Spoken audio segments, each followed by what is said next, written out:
Welcome in, everybody. I have Christopher with me today. You may know him from such live streams as many of them recently.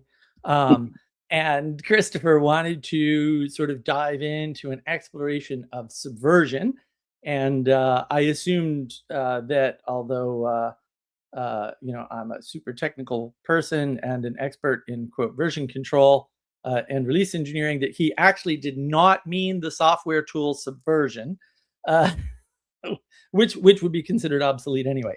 That he had something else in mind. So, Christopher, why don't you go ahead and introduce yourself and what you want to actually talk about, so that we can dive in? Because I am, as usual with these, totally unprepared, which is kind of the point. I do these sort of magic things on the fly. Go ahead, sir.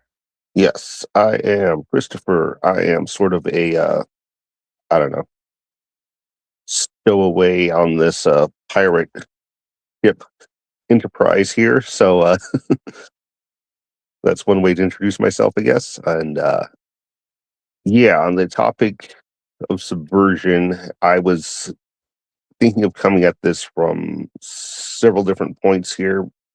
For examples, which my ideas were coming from comedy, um, carnival, and postmodernism as Oh, the okay. three ways I was thinking of addressing bits of this here.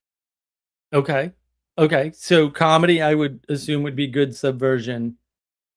Carnival Potentially, would be good subversion, and generally speaking, and postmodernism would be purely evil with no redeeming qualities whatsoever and shouldn't be attempted to yes, be. yes. That- Oh, okay, good. Yeah, and then of course even comedy subversion can turn bad, or carnival yes, subversion can turn bad when there's, we'll say, too much of it or something. Okay. yes. One of the things with comedy that caught my attention was Carl Benjamin had done a thing had tweeted at John Cleese, because John Cleese was talking about like all these um something of the state of modern Britain and England, whatever. And Benjamin pointed out that you helped make it this way, because Yeah. that was a thing. Watching Monty Python, because I watched a bunch of that when I was younger. Um, that was interesting to me because it was all centered around British society, which I don't know anything about that, and so it contrasted with the sketch comedy from the U.S., which I knew the political implications and stuff of that. Oh, yeah. They, That's so a you good can point. see you can see it with National Lampoon stuff and Saturday Night Live, Yep. you know, but then seeing the fact that Monty Python was doing the same sort of subversion of stuff went over my head initially. Mm. That's like a really good point. That sort of melds into the Frontier of Ideas video that I did with Adam, Yeah, which is yeah, part of the history series, right? Where you have Europe and the UK, because those are actually separate items, copying what they think America is doing, but America is copying what they think Europe and the UK are doing.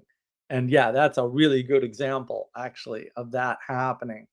And it's funny, right? Because a lot of people don't, or maybe aren't aware of this. So there's two Monty Python things. There's the weekly, I think it was weekly sketch comedy thing that they did that was hyper politics of the moment. And I've seen a few of those episodes, and I'm like, this is funny, but it's not that funny.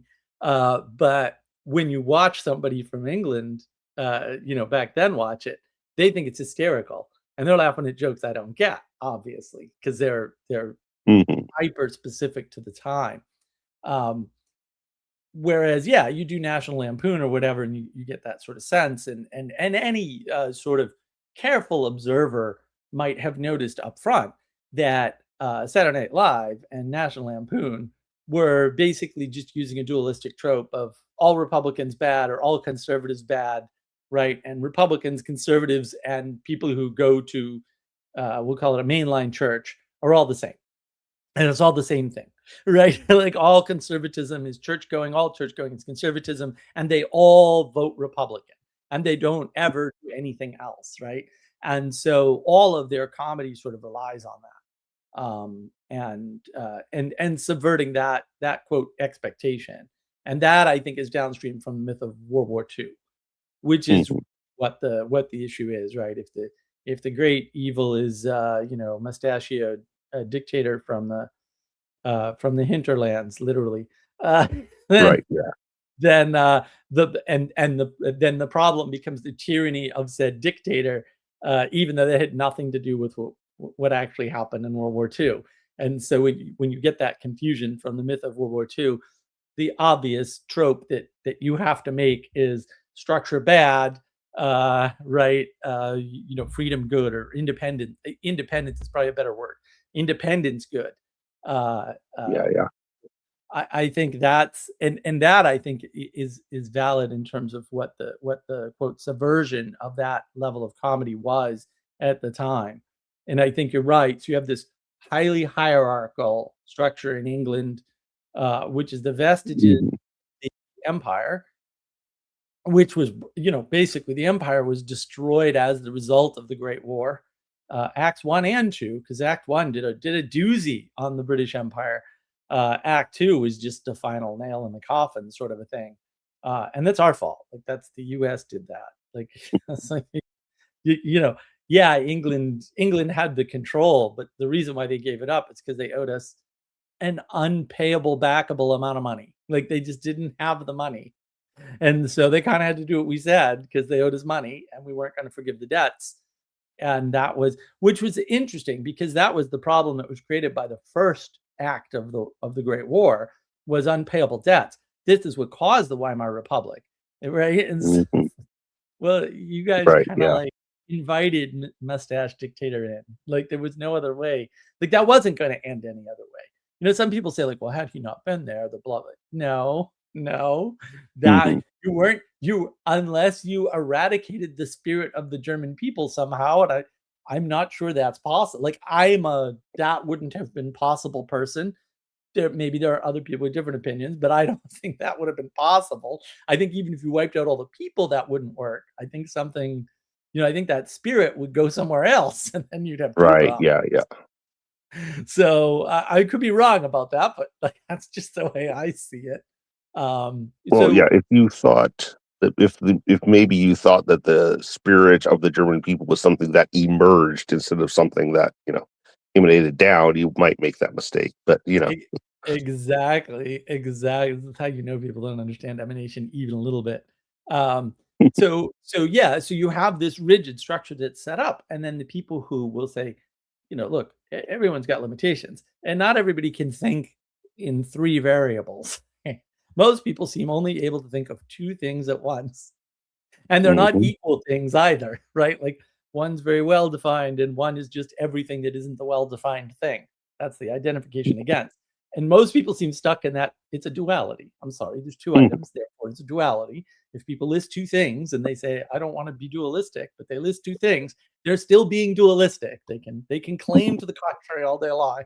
But if you're only listing two things, then and you're comparing and contrasting only two things, you're still in dualism mode. Like maybe you're not a dualist ultimately. Maybe you're trying to explain something to some person who can only handle two variables, but also Mhm. you're stuck in a dualism at that point. And I think that when you try to explain to somebody, well, we partnered with the evil dictator, communist dictator, over the evil fascist dictator, because why? It's a good question, right? It's like, because, right? And then it's, well, genocide, and it's like, well, boy, this other guy killed a lot of people too, and a lot of genocides came out of the communist side, so that doesn't work. But no one notices, right? Because Mhm. they uphold the lie long enough, the noble lie, if you will, if it is. I don't think it's a noble one, but it's definitely a lie. Mhm. Um, or you can go a different route, right? Which is, oh, no, it was that particular brand of socialism because, and I think people are finally starting to wake up in the US. Although it's odd because there's more people in Europe now that are like, Hitler wasn't a leftist. And I'm like, everybody I know who was in Europe in the 90s knew that Hitler was a left. There was no doubt. I never met anybody with a Hmm. minute's doubt. And now I'm meeting Europeans with a minute's doubt. And I'm like, he was a communist first. If fascism is honest socialism, Carl Benjamin had that right. That's Hmm. correct. Um, and like if you don't know, and now what do you do, right? And they're like, well, there were the right, there was the, the conservatives in Europe. It's a dualistic battle, right? The conservatives in Europe versus the liberals in Europe, and the conservatives won in Germany, and it's like, but they were all leftists. There were no right wing people in Europe actually in the Yeah, political yeah. at all anywhere. They were long gone by that point. The last conservative not in America, in terms of the West at least, was Churchill. Like that, like when he went away, there were no subsequent conservatives anywhere across the pond. Sorry, Hmm. right? So you kind of have to understand that. But once you have that subversion of the myth that it's this dualistic fight between left and right, which it never was, not in Europe. That Right. doesn't, Yeah. nothing like that occurred. Then you run into these problems, but they just don't. I think the problem is for most people, and fair enough, these problems don't manifest immediately. It takes a long time for people to figure things out, right? Science progresses one coffin at a time. What about politics? What about society? What about culture? One coffin, huh? Oh, it's a lot more than that because those are bigger items with more people included, right? Science is a Oh relatively yeah, yeah. small discipline, right? And it's split up into smaller disciplines. It's like the number of scientists and the number of general population aren't comparable. So it must take more than one coffin. What does that tell you about time spans, right? And so, yeah, Mm. that Yeah, yeah. subversion had already begun in the 50s and 60s. And you see that in the comedy for sure, I think. So I like that frame. I think that's really prescient on your part. Yeah, and that's well, with the framing there, that is you'll notice that that is a setup for like jokes and punchlines. You build up a frame and then you subvert the frame that you just build up, and that's Right. Right. yeah, It you do becomes a get a laugh. self-referencing thing. Yeah. Right. But you're not recognizing at the same time that the frame you built up is based on a bunch of frames that you took for granted or Oh yeah, yeah. right. Because you have to. Like you're born in a Hmm. time and a place and you're surrounded Right. by Yeah. things. Like, so there's already framing. Like that already happened. Yeah. Hmm. All you're doing is critiquing a mockery of an existing frame, Right. which Yeah. which is self-referential, obviously, and that just you know destroys itself ultimately because it's so Hmm. self-referential. Yeah, Right. Yeah. Well, that explains comedy. We'll say. Did you have yeah. more on the comedy, or did you want to move to Carnival? I think we can move on to Carnival now because that's Jonathan Peugeot will talk about this as like it's a like a temporary engagement with the upside down world. Right. You Hmm. know, you're intentionally, looking at the house of mirrors and, you know, other, the freak show stuff, whatever will show up there. And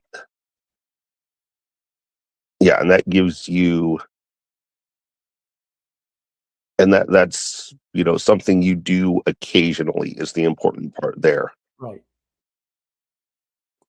Because it was a I noticed this was a thing that Father Eric mentioned, that the people who like go to church twice a year, you're like getting an inoculation against religion and stuff. Right. When what you're supposed to do is just go to the carnival once a year or something and get an inoculation against that, Mm, contrast. right. Right. Well, and it's important to go to Carnival because you need contrast to see. Right. Yes. Right. So you can't see the goodness unless you know what the badness looks like, and so you Mhm. need that upside down experience once in a while. Yeah. Otherwise, you right, when you equalize things, when you flatten the world, you don't know Mhm. if you're doing good or bad because you have no contrast to see. You actually can't tell the difference anymore. Mhm. And that's a thing with, entertainment, whatever. People think that that's all you're if when it just becomes entertainment, you lose the ability to see the contrast, kind of. Yeah.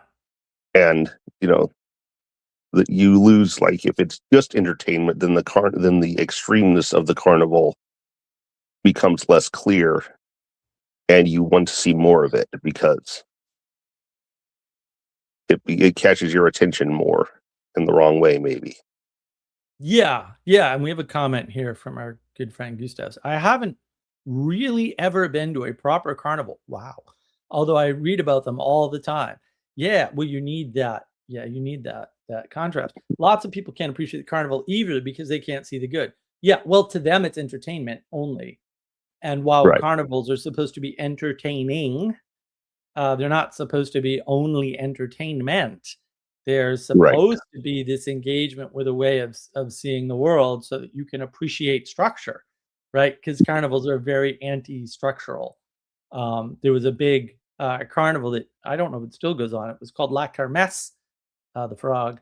This is the French Canadians poking at the French because that's what they do over in Biddeford, Maine. Mhm, And that was like every year. I mean, there were at least 30 of them, I think. So it was a long running carnival. And they would have music and they would have clowns and they would have all the carnival rides and everything. And that was a good way to see what was going on. And there was usually this bifurcation within the carnival. And the kids would all go off and do the carnival things. And then there's this big tent. There's a bunch of tents, but there was a big tent. And the big tent had music, and all the adults would sit in the big tent and listen to the music while all the kids went off and played carnival games. And mhm. then they knew where to Yeah, go, like, "Oh, my parents are somewhere in the big tent and, this table 4 tables in on in the middle of the big tent or something," right? And they'd find each mhm, other there, and they'd communicate, like, we'd communicate big tent terms, like, in the back of the big tent, in the center, right? Like, that's where your 3rd cousins will be, go say hi, like, that sort of thing, because that happened all the time. And in the big tent, though, they'd play YMCA and the duck song and stuff. And, people would get up and dance. Not everybody, but people would get up and dance. That was their idea of, engagement because they're adults and they're kind of older and maybe a little grumpy and nostalgic, right? mhm. Whereas the kids are there for the novelty of, well, it's not Yeah, every day we get to shoot water guns at targets, or pop balloons on purpose and not get in trouble, right? mhm, And so, you get that contrast within the carnival, not just outside of it. It would, because of everything's fractal, it's a fractal reality. You'd get that contrast within the carnival too. And that would be wonderful. But nowadays, carnivals happen all the time. Not everywhere. Man, when I left New England, there were like 3 or 4 carnivals every summer, without trying too hard, just 2 towns away or whatever. And that's mhm. just too many. Yeah, You really want people to come from far and wide, and travel, and you don't want small carnivals everywhere. That's no good. mhm. Yeah, when you can jump from one carnival to another, basically, just go from if you can just hop from one to another, you lose the idea that you can't the you can lose sight of the reality that you can't live inside the carnival. Right. Right, and that So, is the thesis of the 1960s and 70s. Right, the right, yeah, yeah. love the one you're with, right? And that whole ethos is you can live in the carnival all the time. That's what the hippies did. The hippies were just living in a carnival all the time. That's why they're also the ones that put on carnivals or Ren fairs, sometimes they call them, or Right. or conventions, right? Mhm. Like Oh, Comic-Con, yeah, yeah, yeah. right, Definitely. right. And they've got a bunch, and they're just like carnivals for people that come from money, effectively, right? The convention. So that's Right, really all right. it is.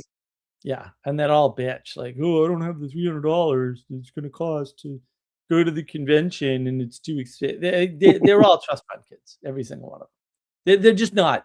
They're not millions of dollars a year trust fund kids. They're like 60 grand a year trust fund kids. And so, yeah, they Right, had to right. work. Yeah. Yeah, you have to work because if you want stuff beyond your living expenses, you still have to work. And that's what they Hmm. were. And so, yeah, they put on these conventions and they try to save each other money and do crazy things. And the guys putting them on are usually people who've made a lot of money, who were like that already. And then, they're basically taking advantage of the ones who haven't made a lot of money. And it's the same meat market as everywhere else. It's Hmm. just not based on gym culture. That's all. Right. And, when you're putting on the carnival, even like the people who put on the carnival, you live life in between the carnivals that you put on Exactly. is, Oh, yeah. No, it's a good point. Oh, everything was, "Oh, I just finished Bosco now to prepare for, whatever the next mhm. convention was." And I was like, "Really?" Yeah, yeah. Like, and carnivals, to be fair, are really hard to put on. So one of the things you learn about La Kermesse, um, because, my family is from Biddeford, so basically Hmm. pretty much related to everybody in Biddeford, Maine, but or at least in the '90s for sure. Like they're all cousins of some sort, right? Except the ones that weren't French or French Canadian. Um, so we knew a couple people that volunteered to run the carnival, and like I met some of the people that ran La Kermesse once or twice, and I knew who they were and stuff. They would plan the next one right after the last one was finished Right. Yeah, for yeah. next year. Like, it takes a lot of work to flip the world upside down even for a long weekend, which is Hmm. effectively we're talking about 3 or 4 days max. So, that was the issue. And Gustav's, plus carnivals were always before Lent, right? Hmm. Or before whatever, not just Lent, all the time, but yeah, definitely before Lent, and a lot of that excess and riches didn't fly during the Reformation.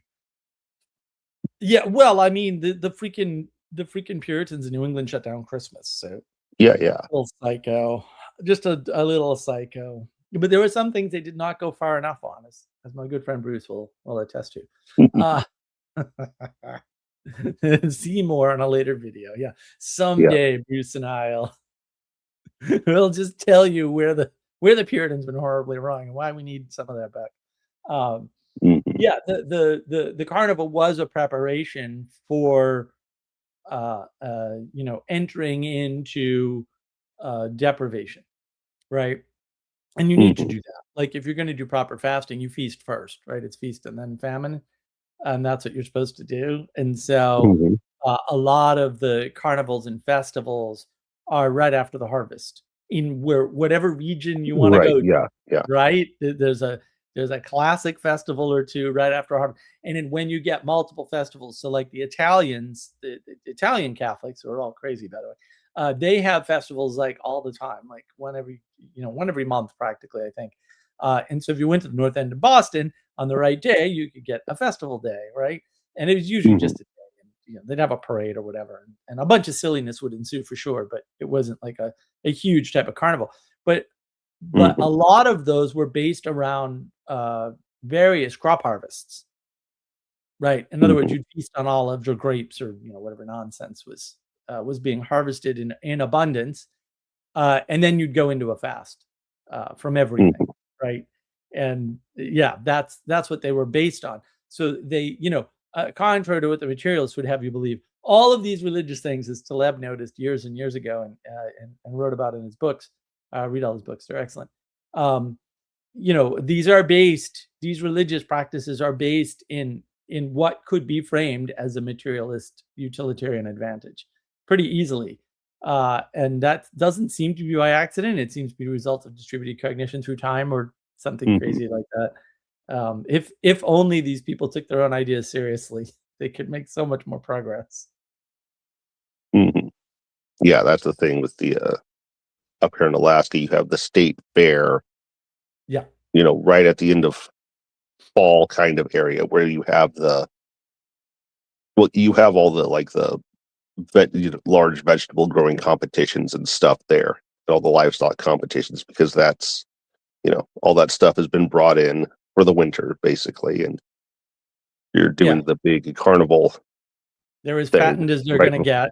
Yeah. Yeah, the vegetables aren't gonna grow much more, right? So you Hmm. gotta harvest them, bring them in, show off your acumen at farming or ranching or whatever you're Yeah. doing, raising the animals, whatever it is, Yeah. and And training you the do animals, right? Yeah, and you do all that right before the winter kicks in up here, which lasts for months, and months. So, Is that what you call it? I call it frozen hell, but sure, well, winter works, I guess. In Alaska, I mean, come on. right, Like, yeah. New England's bad enough, Alaska, please stop. I can't even think about it. I'm cold just thinking about it. Yeah, yeah, but So, yeah, does that sort of round out Carnival? Do you wanna enter the endless abyss of postmodernism, or do you have more to explore on Carnival side? no, I think we've got Carnival, and we can go into, yeah, descend into the purely negative abyss of postmodernism here, which is, you know, the intentional subversion of frames you don't like, something. Ooh, I like that. That's a very good concise definition, actually. I like that. Yeah. Yeah, because that was Intentional subversion of frames you don't like. Yeah. Yeah. Empowered by the idea that you have a direct text access to the highest good. That's what it's right, powered yeah, by, yeah. because you couldn't get postmodernism without that. Like, it just wouldn't work. Mhm. Right, 'cause everything would be mediated. When nothing's mediated, when you're the mediator through propositions only, it Yeah, makes yeah, sense that postmodernism would emerge, like, it's kind of inevitable at that point. right, yeah, because it's based on a lot of it's like this implicit, appeal to your own, I don't know, ego or whatever, where they want you to think that you have to do all the framing yourself. So, Yeah, well, I think that they're so happy with themselves, even though they're critics, and those who can do, those who can't teach. well, yeah, Criticism is a form of teaching. hmm, That's why they critique other people's books, because they can't write. There'd be no other reason to do it, right? Like, the best critique of a novel would be to write a better novel. There's right, no yeah, there's no better critique. So if you're not in the better critique category, then, I guess you're kinda, sucking on the scum at the bottom of the pond, which, all those guys were certainly doing. They were pond scum suckers for sure, every last one, and that's just a historical event that already occurred, right? There's no getting around that, not for any of those clowns. Um, and so you have very little choice when you're told that you can mediate these things, because if the possibility exists that you can reframe what the author wrote better than the author, then I mean, there's some urgency there to actually do that at some level, hmm, because there's been all this work put in and you've agreed to engage with it, and what you're doing is changing the mode of potential engagement.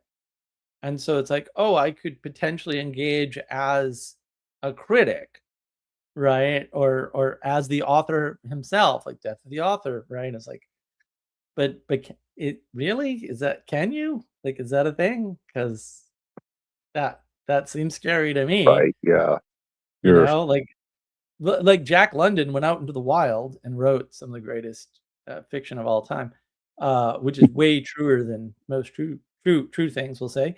Um, I did I have dreams as a child of being able to write the way Jack London can write? Well, yes, but I couldn't do that. First of all, that time is gone, right? Like, he, was up in Alaska, actually, up in yeah, your neck of yeah, the woods.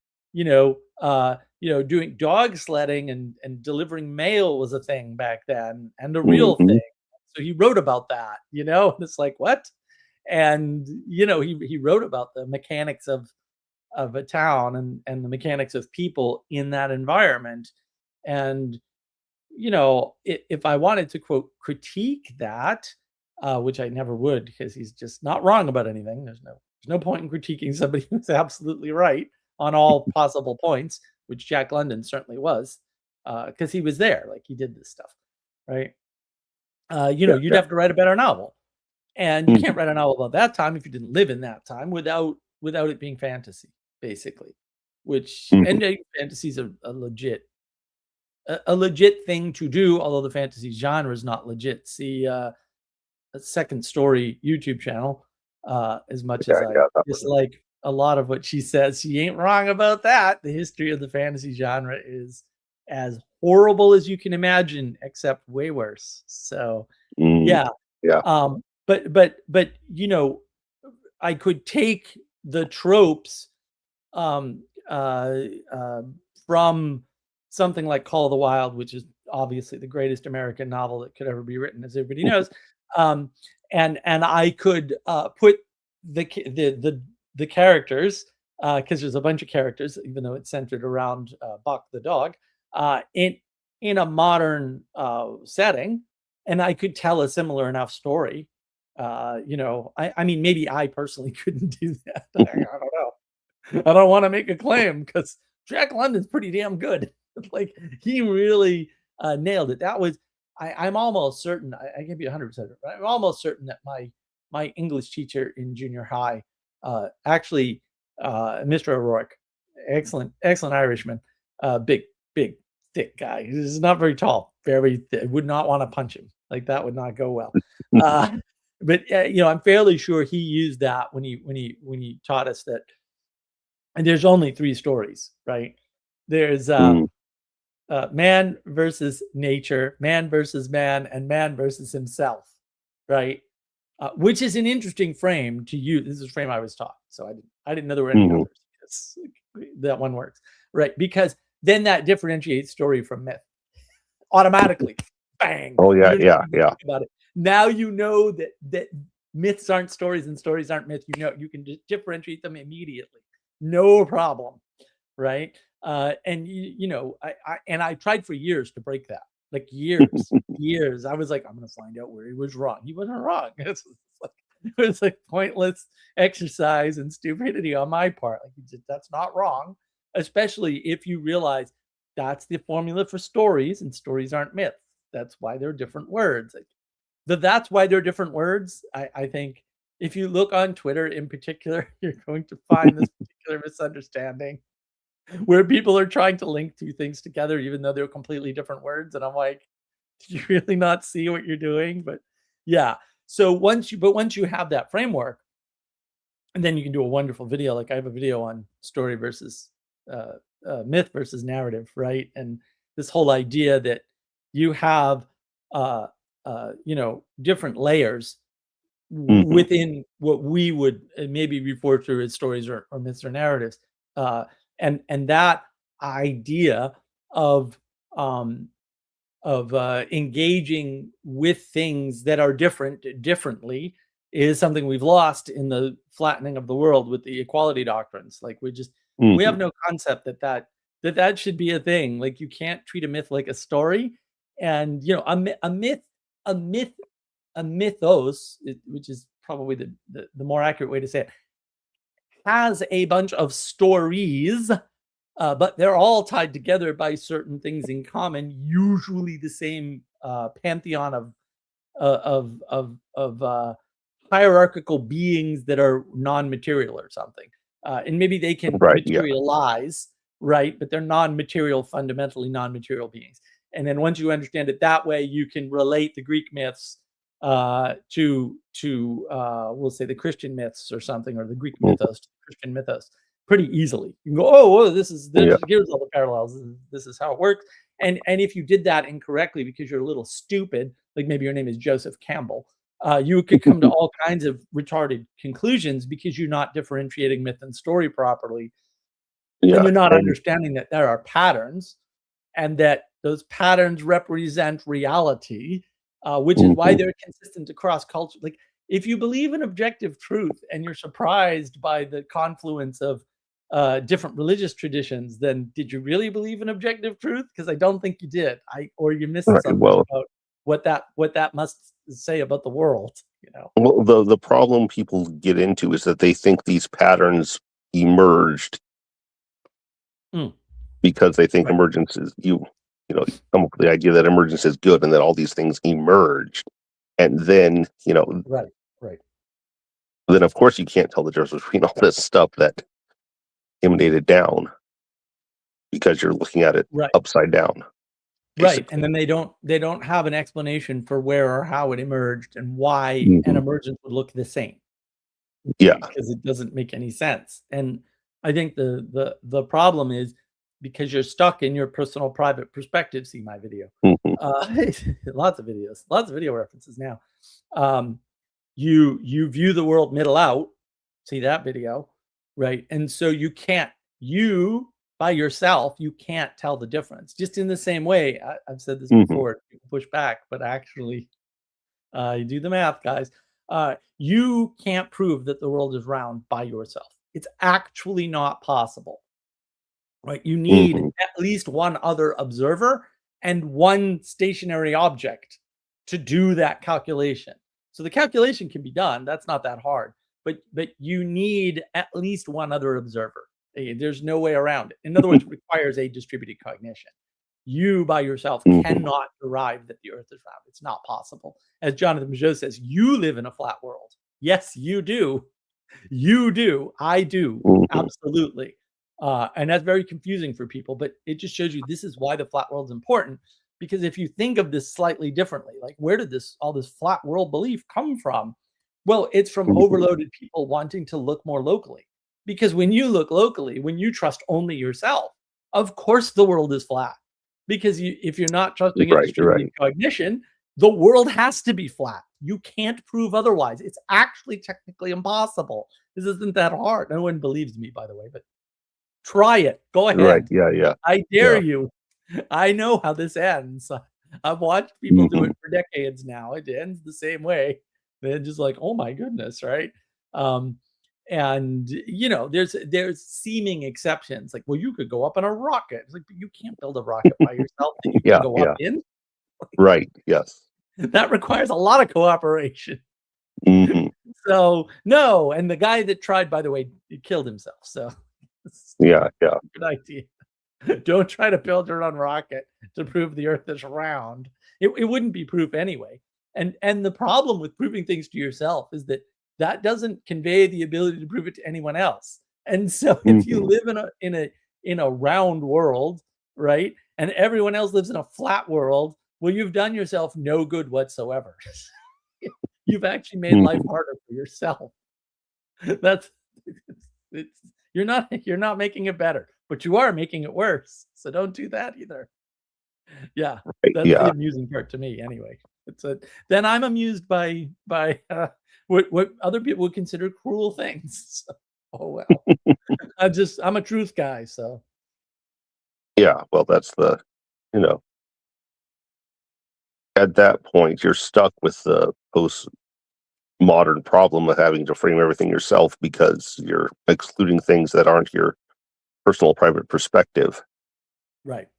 And yeah, Right. Yeah, that's the you're thing not there. taking the authority of the author, which is a weird move ultimately, and um you're trapped. You're Hmm. trapping yourself in this pattern.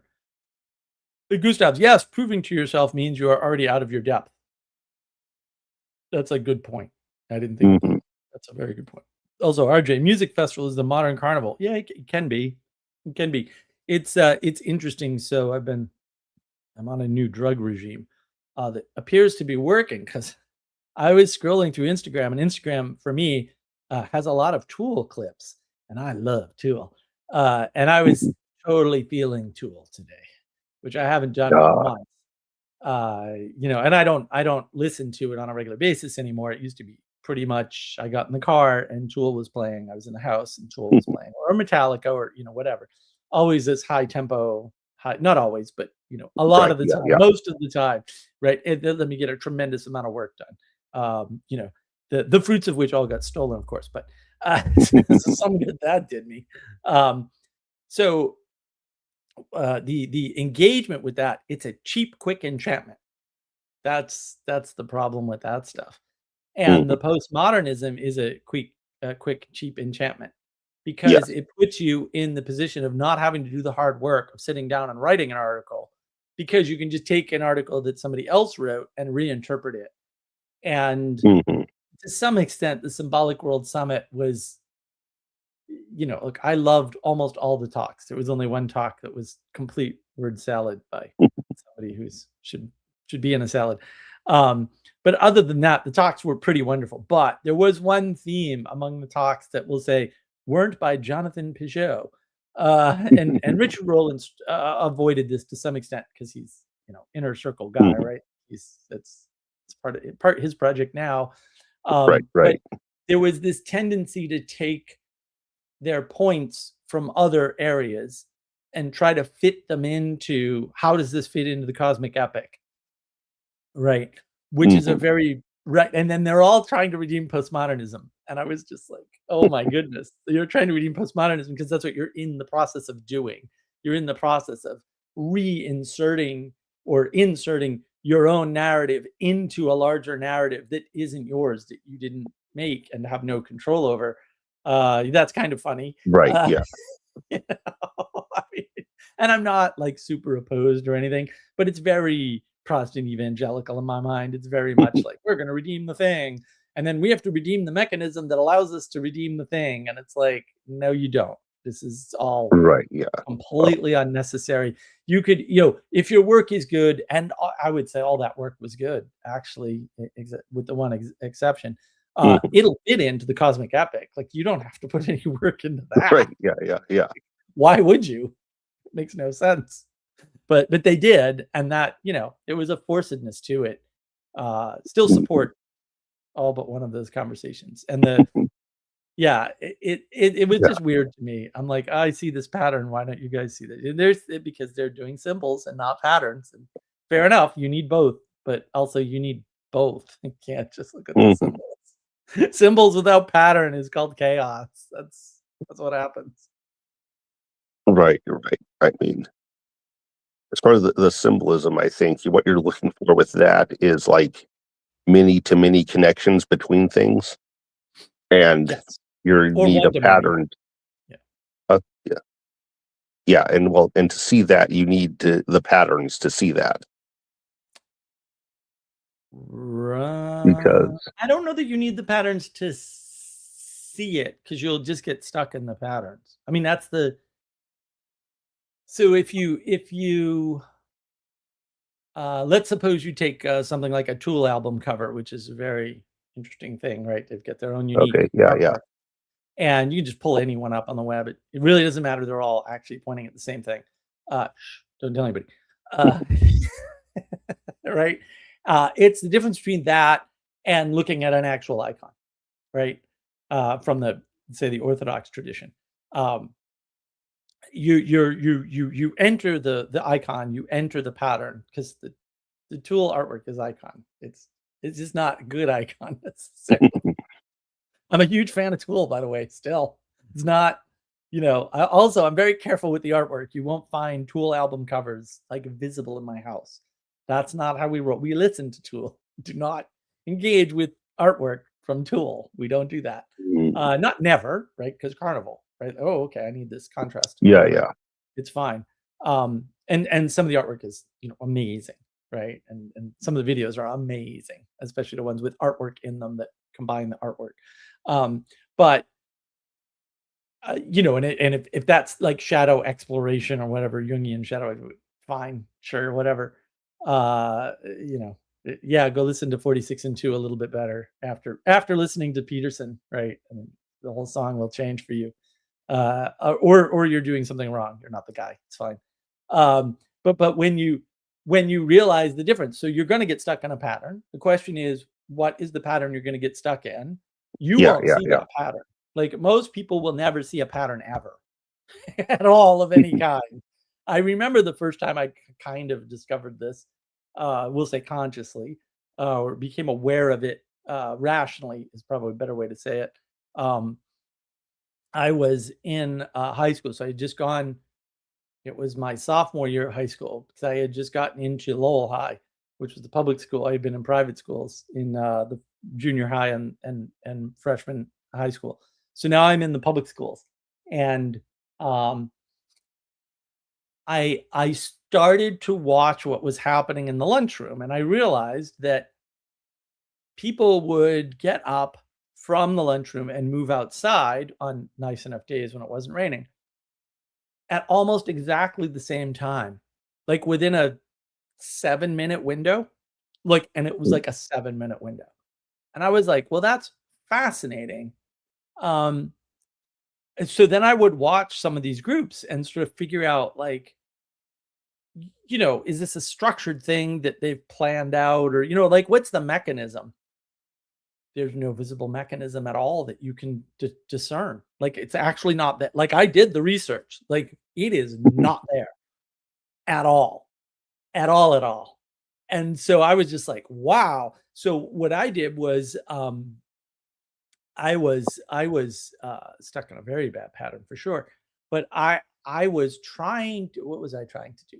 I was trying to seek some sort of uh absolution, maybe, for my crimes, with one particular person who I met outside of high school, you know, a year or two before at least.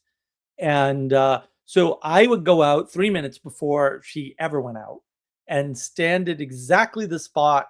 There's a canal between the two little high buildings. In the canal, I'd stand up against that rail, right where she would normally hang out.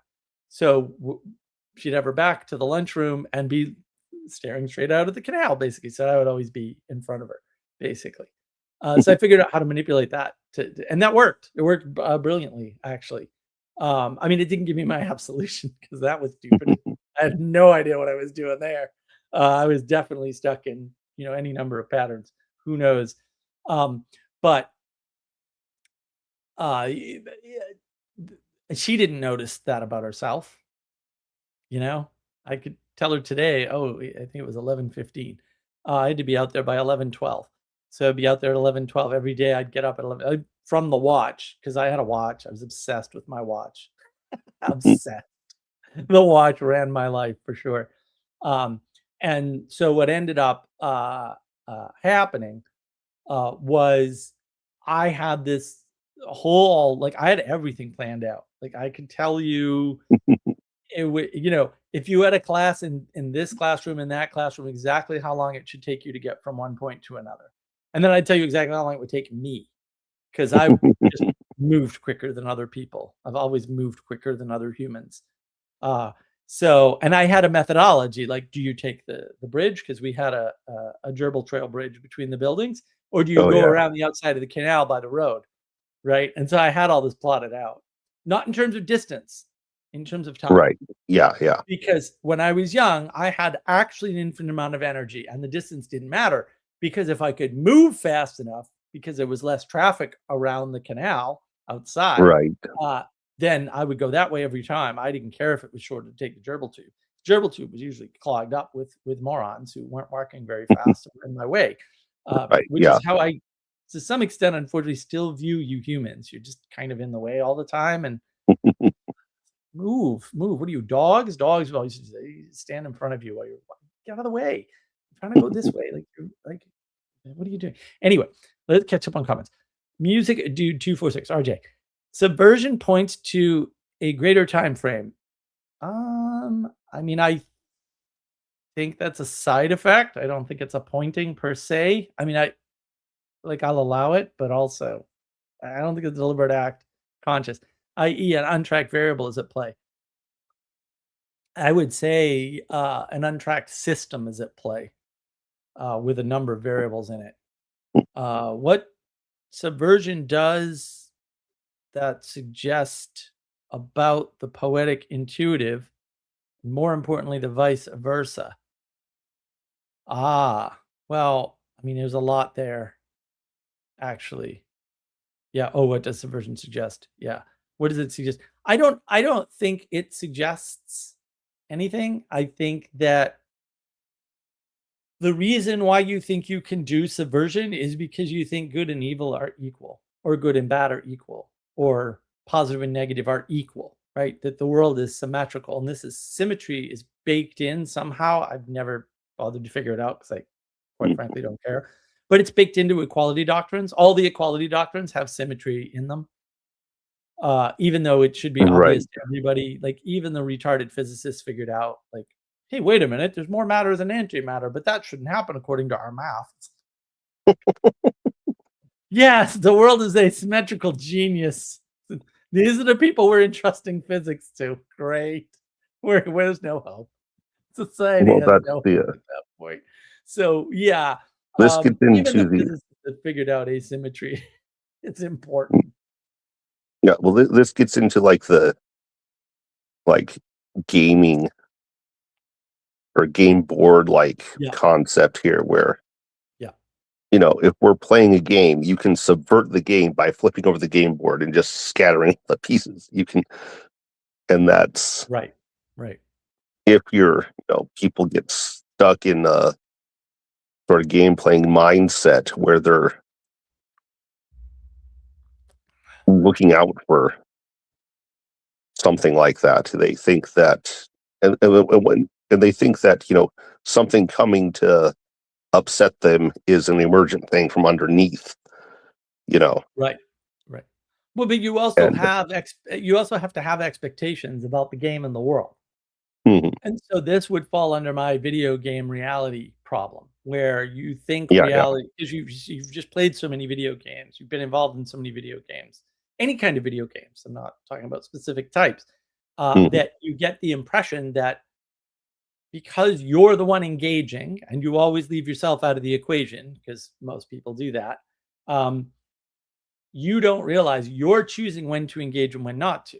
And so if mhm, the rules aren't working out the way you expect, you can flip the board in real life. The problem is you're ruining it for everybody else. Just online, you're mhm, usually not ruining it for everybody else because the games are designed to account for that. But a board right, game in real life is not designed to account for that. You're supposed to figure mhm, out how to play that game with the people around you no matter what. But yeah, the idea that it's okay for you to flip the game over because it's not working the way you want, which usually means you're losing because you're a loser, mhm, it's just a sign of incompetence. It's not a sign of anything else. Um, that is just the idea that the subversion is equal to the game creation. yeah, yeah, And that's the problem, is that you're not equal to the author, you're not equal to the creator of the game. You didn't do mhm, that work. You're a lazy piece of garbage, which is why you're busy playing games instead of building games. And yeah, and at the end of the day, there's the people that, so in the software world, there's the people that code, and then there's the people that code, right? And the people mhm, that code, and if you need evidence, this Marcus Fring, I think is his name. He's the guy that built Plenty of Fish, the dating website. And when he mhm, built Plenty of Fish, I was reading about it after maybe 10 years or 5 years or whatever after he built it. And he was talking about how he came to build it. And at first I was like, oh well, whatever, it's a dating site. This is not difficult to code a dating site. I'm sorry. It's not hard software engineering in general, generally speaking. Even back then it wouldn't have been particular. I would have been like, I mean, I could. It'd probably take me like 3 months. Like, it's not that hard. You can build one by yourself. It's not a big deal that he built one by himself. But then he said something interesting, or I read something interesting. It said, "Plenty of Fish runs on a Microsoft IIS servers." And I was like, "You're telling me that you got any number of Microsoft IIS servers to be able to serve that many people on it, because performance is one of my areas of expertise." I'm like, that sounds impossible. Like, how did he do? Like, now I have to know how he coded it, right? Because there's no way that a normal software engineer is going to code something for Microsoft IIS that is able to service the number of customers per minute or whatever that Plenty of Fish did. There's no way. There's no way a normal software engineer could not do that. It's impossible. It's actually technically impossible, or was at the time. Maybe nowadays it's a little bit different. Um, so it turns out he wrote everything from scratch in raw ASP and didn't use any frameworks. And I was like, well, yeah, then I guess if you're good enough, you could get away with that. Because everybody for performance was using Apache or Nginx or some other tool that was much better suited to performant web serving. But he's doing it with a handful of machines on a Microsoft product that is just a dog. Like, Microsoft products are just slow. That's why the internet doesn't run on Windows NT servers, it runs on Linux servers, Mhm. right? Usually running Nginx. So back then Apache was a lot more common, but things like Nginx were around, like high performance web servers. So it's the same with everything, right? Like there's authors and then there's authors. Like there's all the people copying the authors, and then there's the real authors. There's musicians, and then there's like there's Led Mhm. Zeppelin, Pink Floyd, and then there's everybody else, right? Right, Or yeah. in metal, there's Metallica and Tool, and then there's all the people copying them, right? And maybe they weren't the first, but they're still the ones you copy because they're still the best. You're not gonna. No one's ever Mhm. going to do a metal album better than Ride the Lightning. This is never going to happen. Impossible. I'm sorry. That combination of people cannot come back together again anyway. But even if they could, I Right, don't yeah. think they could do the lightning in a bottle again.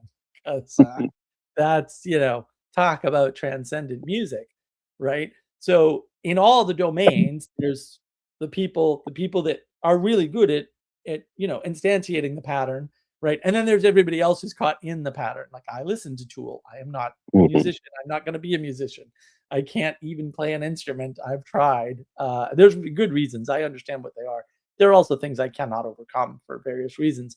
But I'm happy to be a pleb with music. I'm happy to just listen. That's fine. I have no, and it's not like I don't go, oh, if they change this bass line a little bit, and I get it in my head, but it's worthless because I can't even do that bass line. It's only ever in my head, which is really annoying. Right? Right, And if yeah. you hang out with musicians, which I have done, unfortunately, I survived though, so the good news is I'm still here. Um, Good, good. and you can't play an instrument, and they try to get you to play one, which happened with the drums of all things. They get very upset that you can't play the drums. The drums is easy, and I'm like, "But this is not easy for me." And they flat out accused me of, like, deliberately sabotage, and I was like, I would like nothing more than to be able to play the humble drums, sir. I'm just retarded and I can't do it back then for various reasons. I actually might be able to learn the drums now because now I understand certain things about the sounds that I was hearing. I mean, my problem is my hearing is really, really good, and I didn't understand back when I was younger, that some of the sounds you hear in recorded or live music are not being made by an instrument. They are the results of other sounds colliding. And so if you're trying to reproduce music and you don't understand that principle, you're completely effed. Right, yeah, yeah. That was me for sure, right? And so that's sort of the problem. You've always got at least, a minimum of 3 tiers in every system. Mhm. And RJ, go back to systems versus framing thing. Well, you can't you can't disambiguate those things. Like, I know they're separate words and they're separate concepts, but also there's a set there's a way in which your language is on the same level, right? And then those words are required to go together, even though they're referring to different parts, right? Embeddedness is important to explore here. Sure, a board game is a great illustration. Yeah, I mean, I think so. If coding is the analogy, I think there's a cool way to talk about this using ChatGPT LLM versus Claude natural language model. I don't think so because if you watch my other channel, which is just my name, I went over this. AI is not compute, and it's not computer, and it's not compute based, and it doesn't follow any of the laws of computing explicitly. And I lay that out in that video. Um, I think I think the problem is because of the postmodernism, we think that we have access to, or worse yet, can control systems, and we can't. We're part of systems. We don't. That doesn't mean we don't have an effect on them because everything that's a part of something has an effect on it. You should have figured that out when you were 4, but whatever. You didn't. I get it.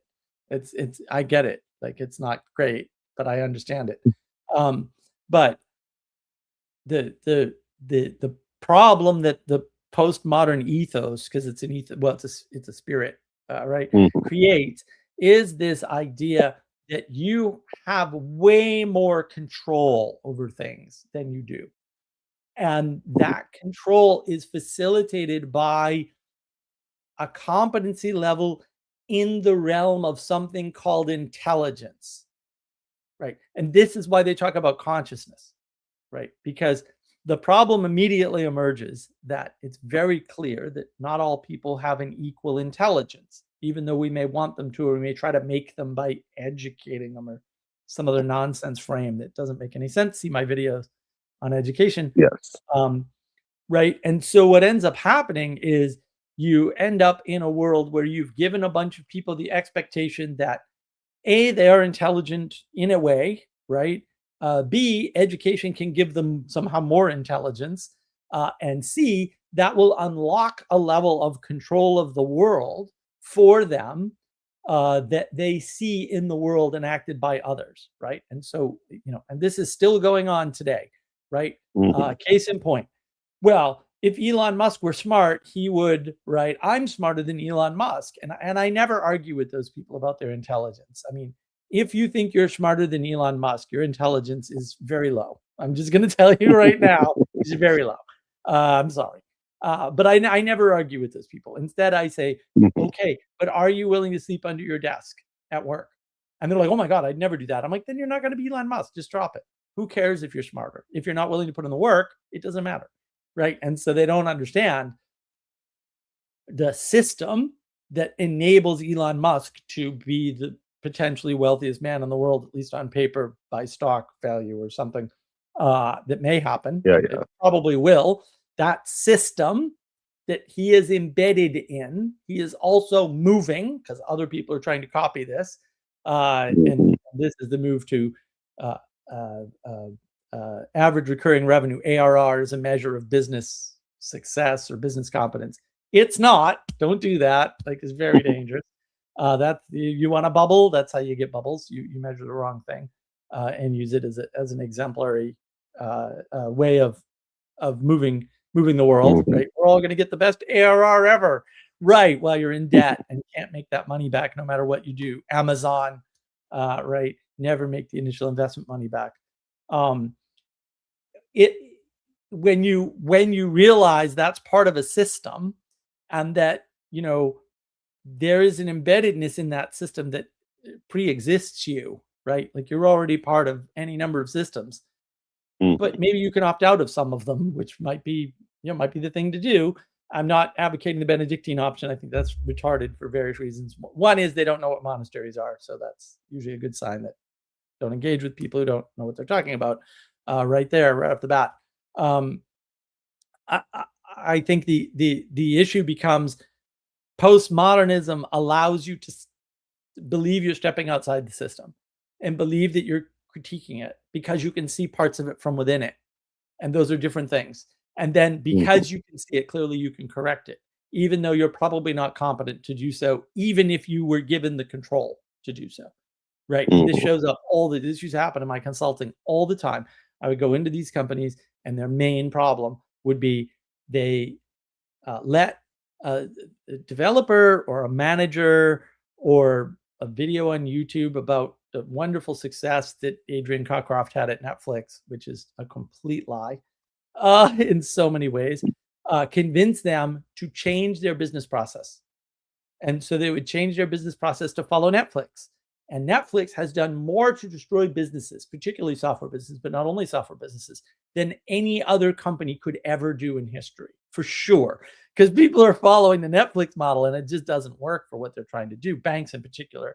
And it's Mhm. just wrecking their software quality. And then I'd have to go in and say, I understand what you think Adrian Cockcroft said, or I understand what you thought about this presentation on how Netflix does their software engineering. Like, I get it. I get it. Also, that's not what they're doing. But even if it Mhm. were, it wouldn't work for you. Even if you could do what they did, it's inappropriate system for your business, Mhm. right? And if you don't understand that, when you bring in the bad frame into the system, uh, because your business already has a system. For you to say we're going to change the way we develop software, you're bringing a new frame into the system, and if that frame doesn't fit, you're just going to wreck the business in some Yeah. fashion. And I watched many businesses adopt agile philosophy and just wreck their software quality and eventually go out of business. Mhm. That was happened all the time. And so the first solution, so like one of the last big contracts I did, I was out at the General Insurance, which is an interesting place. And it was a wonderful group of people, but they had two engineers who were no longer there, were there for like a year, right? Convinced them that they needed to move to microservices. And I'm like, why on earth would you move an insurance product to microservices? Like, holy cats. And I'm not saying like you could never do that or anything, but like you're going from a monolithic software architecture with one integration to a mainframe actually it was a mini frame technically, um, Mhm. over to microservices. Like you're changing the whole world. You're annihilating everything in your system. Every process and procedure has to be touched. Every single one. And you think, Mhm. first of all, you think you can do that. This thing was built up over, some number of decades by multiple people, most of which aren't there anymore and don't understand how it works. Right. Right. Yeah. And then you don't have anybody who's ever written a microservice ever. And they don't even understand how the infrastructure works. And it takes you 6 months, sorry, 3 months. It takes one engineer 3 months embedding themselves with the infrastructure team to even understand how to use the tools to do their work. And this is a project you want to embark on now. I mean, we flat out told them, Yeah. don't even try to do this. First of all, you lost your experts, right? They're gone. Mhm. Like, also, I looked them up. They had never worked anywhere more than a year.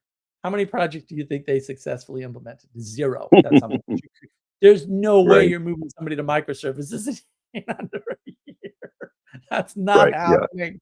This That's not this happening. If they're already doing microservices, you could fix it in under a year, but you're not moving somebody to microservices in under a year. Those guys were just, and the software industry has them, right? They're snake oil salesmen. They're selling the latest and greatest new things. They're making 250 a year, delivering absolutely nothing, but getting everybody. They're salesmen, right? Oh, the microservices are great. Look what you could do. I did all these demos, and it's like, well, they're running on a desktop. That has nothing to do with running on the web, right? And so you bring this frame in to this system that already has a frame. Well, you've got a conflict already. And then if the frame doesn't fit in the system for any number of reasons, you blow up the company, Mhm. right? And this is also what we were talking about, like directly before this, was when you have companies that enable other companies to build things. So the best example of this is Amazon, AWS.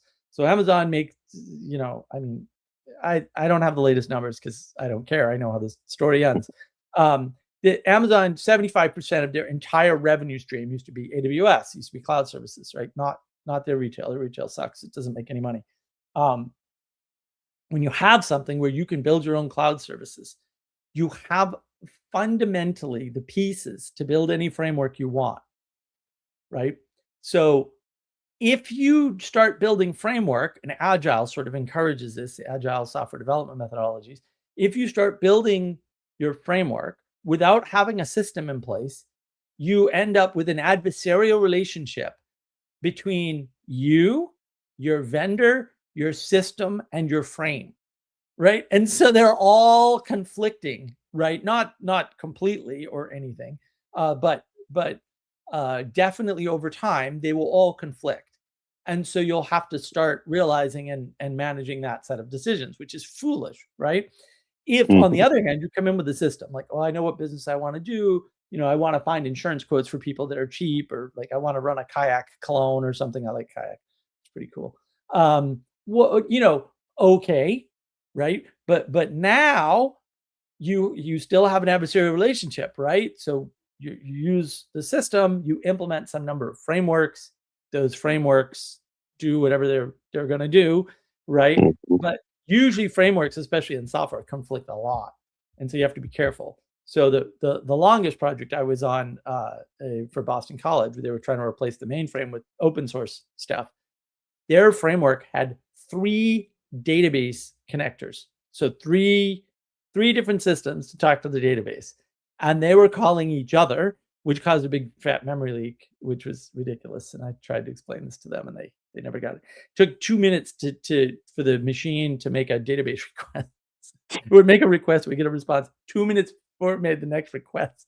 Like, how did you do this on Wow. modern Yeah. systems?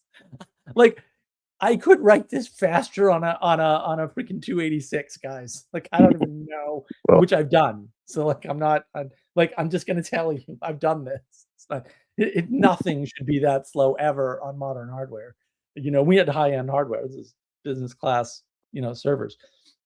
And so it just turns out that, yeah, when you have all these frameworks talking to one another, and you have a system like Java in particular, garbage programming language, trying to manage memory, it ends up taking 2 minutes to respond to the fact that you got a packet. It's like, what? mhm.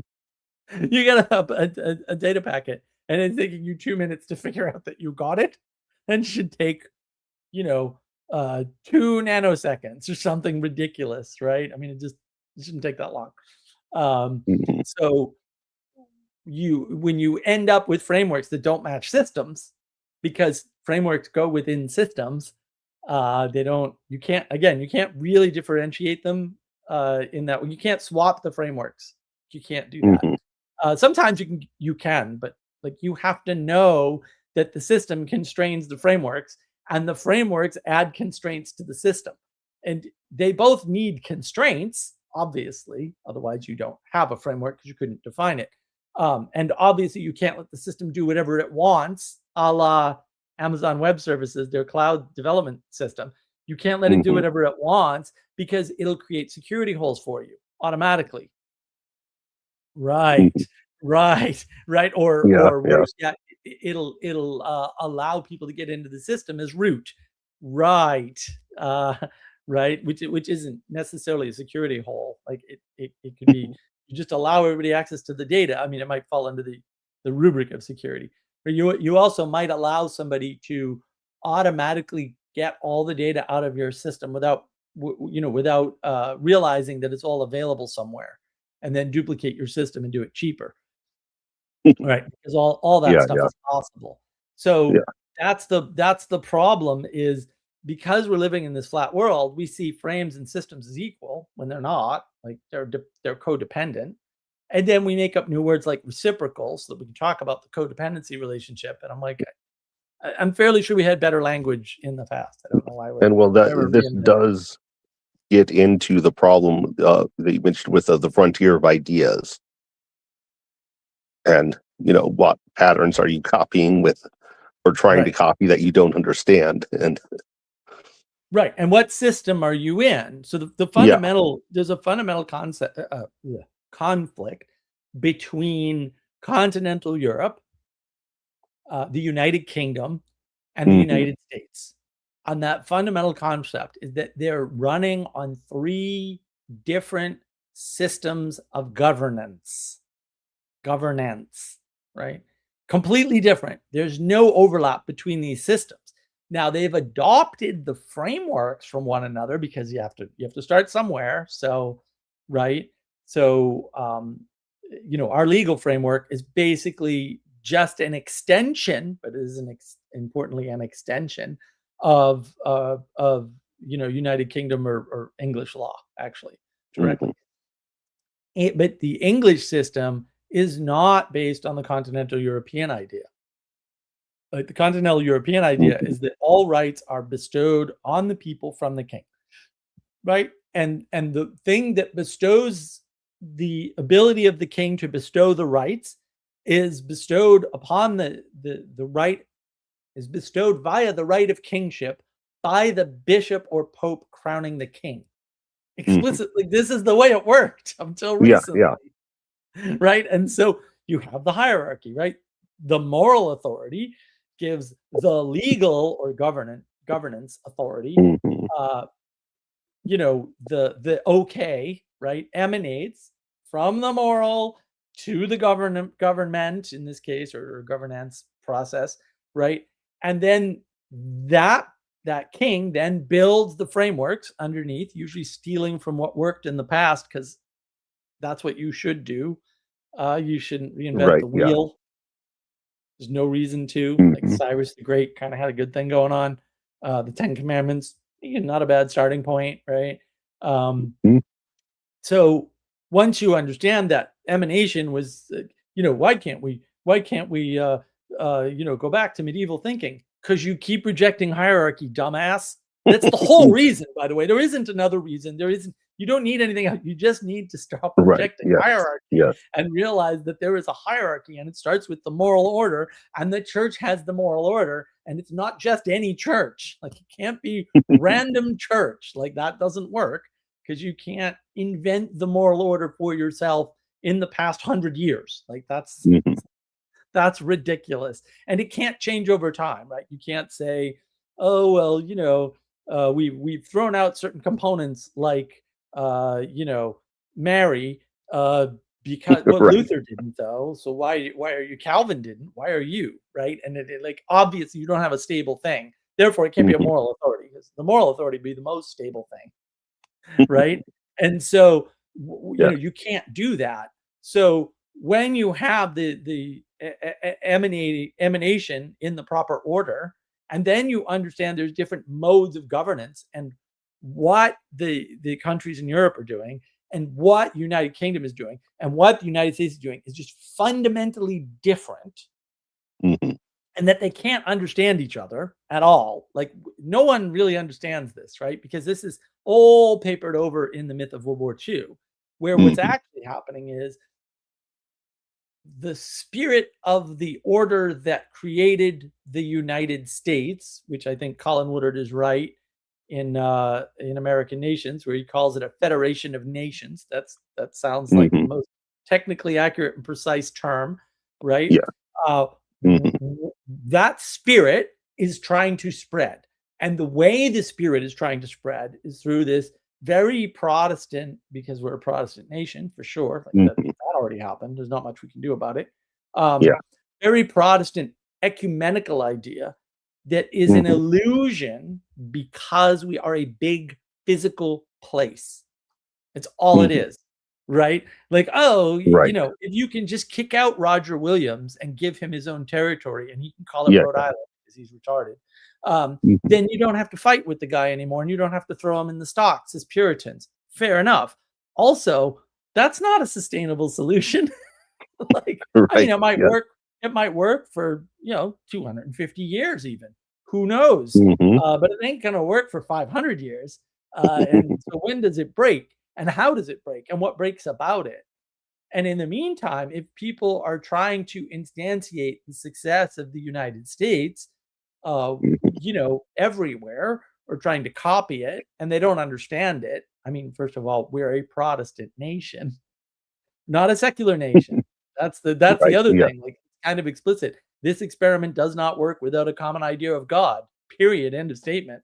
So you Right. can't replace it with anything else. Secularity is all Protestant, by the way, it's all Calvin. Yeah. Well, Zwingli yeah, and that those was guys. specularity. The Any of our ideas of secularity come from the different factions within Christendom Yeah, trying not to fight each other. That's right, right. Or basically the where. or the it's when Christendom evaporates, basically, or when the church recedes, for whatever reason the church recedes, or whatever Well, reasons yeah. Yeah. the church recedes, then you need something to fill the space that the church left. That thing that fills that space is called secularity. That's the Yeah. Yeah. easiest Yeah. framework to use, to kind of think about it. But let's get back to Argy's Mhm. little commentary. In a way, flat world, what's been discussed is something like second order subversion. I see. Forgive the poor word choice to help the flat world people, by the way. Yeah, I mean, I think the problem is in flat world, and this is, I still struggle with this video, although I got closer the other day, so I'm wondering if I'm closer to the video, but I'm gonna go be on the Cape for a while. And there's always a possibility I could record a video on the Cape, but unless it comes to me like tomorrow or something, and it hits me, which sometimes these things do. The idea of second order effects being different from first order effects doesn't exist in the flat world. That's why when they hear the term second order effect, they get all excited, right? And I think we were talking about this earlier. You get guys like Michael Levin, and again, I'm gonna trash Michael Levin because he refuses to engage with me, and I'm not trying to trap him. I'm legitimately just asking him really easy questions because I actually want to know the answer, and I don't just want to know what he thinks. I want to know if he actually has an answer because I think those answers would be important if he had them. I'm suspicious that he doesn't have them, which is why he won't freaking answer the damn easy questions. But or give some response to my queries. Like, this isn't that hard, or it shouldn't be. Which makes him a elitist scumbag in my mind. So I'm going to attack him for that for sure. But guys like Michael Levin, what they're doing is they're dividing up the world, right, in a way where they're keeping the horizontal framework of life intact at the, say, cellular level. And so they're finding all the cells that clump together around a certain function, and then they're, Mhm. cutting away everything else or eliminating everything else. And then they're surprised when cells do a different function. And it's like, well, I don't know how you thought cells worked. When I was young, they taught us this in biology. I didn't go to college, kid, and you're a college level researcher biologist. I don't know what to tell you. Like, I'm blanking on what to tell you. This was high Mhm. school biology for me. If you're surprised by high school biology, I don't know where to go. Like, I honestly, I'm kind of out of bullets at that point. I'm like, I don't know why that would be surprising. I don't understand. What didn't you learn in high school? Why is this confusing? Right. But I also learned in a hierarchical matter, like, oh, no, there's Mhm. an order to a biology, right? Yeah, yeah. We can know that order, and because we have this set of tools that's based on logic, reason, and rationality from Darwin, who wrote a book called The Origin of Species, that if you start from God created the world and therefore, which is a wonderful argument, by the way, best possible argument for anything ever, because you and therefore being is good, and then bang, you can just everything makes sense. Like, actually, assuming you can derive it logically, which, to be fair, most people can't, which is sad, but different problem, right? But if Well, you yeah. if you understand what the origin of species means, oh, speciation, the ability to carve up biology and categorize it in a way that is useful, we'll say, yeah, okay, Mhm. Darwin, no problem, right? And so that hierarchy was intact. And oh, by the way, if you get too fine grained with speciation, everything breaks down because there's too many differences in the Right. details, right? Yeah. Right, and then people get confused and they go, "Well, that's a God in the gaps argument," and I'm like, "No, that's you being stupid." That's Right. actually Yes. I don't know what else to say. Like, I'm just I'm out of niceness on this stuff. Like, I can't. I just have to tell you the truth. I can't really, like, try to pitter patter around this nonsense. You're just dumb. You're missing Mhm. obvious.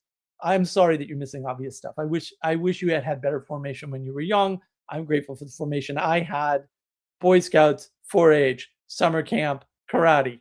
I don't know what else to tell you, right? Like, I Mhm. got I got nothing else. If you didn't do those when you were young, you're just gonna be missing a bunch of the world unless you went to church every week or whatever.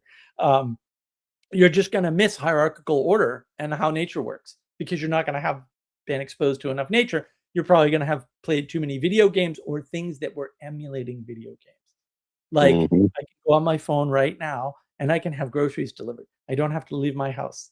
And I've done this. It works wonderfully. Even though I live in the woods too, I can actually get Whole Foods to deliver, Oh, which is nice. Yeah, yeah. well, it's really nice because they're in town and there's a zillion grocery stores way before you get there, but they have stuff no one else had, or at least they yeah, at the time. I don't know if that's still true, but yeah. So, that's a video game. That's a video game, right? Mhm. I go on my phone, I click it, or I go on the web and I hit a few buttons on an imaginary sheet of paper, basically, and check a few boxes and whatever. And then I hit another button and it confirms my address and payment type. And then something shows up on my door. Like, I can't think of a Mhm. more video game thing in a video game. Like it's as video game as it gets. And I've used that. Like that's been useful and necessary to me. There were times when I was too sick to leave the house. Actually, I couldn't drive, and so yeah, I mean, I'm glad it was there. But I don't use it much. If I Mhm. haven't used it in 2 years at this point. Well, So yeah, and yeah, that's the problem. there's the thing where you understand that that's like a cooperation between you and a bunch of other people, not just Who you don't know. yeah. Right. That's the problem. Who you don't know. And you may never get to know at all. Mhm. And then you wonder why people have high anxiety. I'm like, because they know unconsciously that they're dependent on a bunch of people that they may never meet. And so that's a wild card. Like, why would you want to put yourself in that situation? I'd rather get eggs from my neighbor, because I know them, right? It's like, oh, okay. Well, we're getting some eggs. That's Right, good. yeah, We love eggs. that goes into people's conception of power, control, and tyranny Yeah, because they're not participating with the whole thing. that's And right. That's right. They're embedded in a framework that they think they understand but don't understand. And so when it doesn't right. work the way they expect, they just call it tyranny, even though that's the wrong label. And then they get very upset.